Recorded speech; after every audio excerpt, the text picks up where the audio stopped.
So yan, no, click yan, edit nyo lang siya. For example, ito yung welcome message, welcome, and ito yung first name, lalabas yan dyan, yung first name niya. And ang gagawin nyo, thank you for subscribing and next pop message. So, since dun, yun yung ginawa natin, no, free, thank you for subscribing. Kunwari, ito, lagay mo na, yung guide.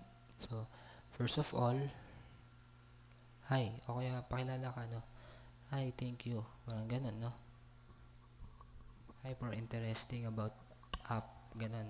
So, depende sa'yo kung anong gusto nyong ilagay dito, no. And yun na yung magpapop dun sa client mo. Yun yung message na lalabas sa kanya. Mas maganda kasi yung claim na. Kung for example, yung link ng message na yun, di ba? Pwede ka ring maglagay dito ng mga image, no? Ayan, no? Image, click mo lang yan. Then, may image ka na dyan na pwede mong i-load. Okay. Ito. Load ka lang din ng image. Depende sa'yo kung anong image mo gusto mong ilagay dyan, no? Ayan, for example, yun. So, yung regarding din naman talaga sa, no, yung topic na linagay mo dun sa pop-up mo. Yun yung mga ilalagay mo rin dyan. So, welcome. So, yun lang, no? Ang point lang ng video na to is para makakuha ka ng subscribers. Yun yung isa sa mga way para makakuha ka ng subscribers, no? And second way na para magawa mo makakuha ng subscriber is yun, about pa rin dito sa growth tool, no? About pa rin sa growth tools and pwedeng ito, example landing. Example landing is same lang din naman yan, no? Ganun pa rin naman yan. And same lang din ang procedure. Ganun. Next mo lang din.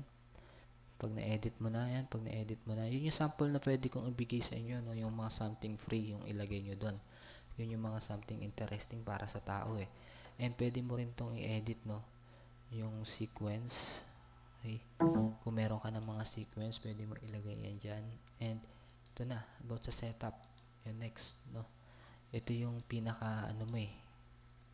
Ito na yung pinaka link, your landing page URL. So, ang landing page URL, ito yung link na isi-share mo sa kanila. Okay? So, pagka-click mo nyan, ito yung lalabas. So, for example, yan, no? Kakopy ko lang yan. And, sabihin natin, i-paste. Tingnan natin kung anong lalabas, no?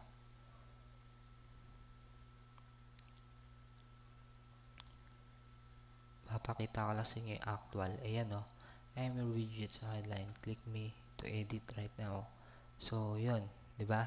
So, pag clinic ko tong send to message, ano yung mangyayari sa kay client, no?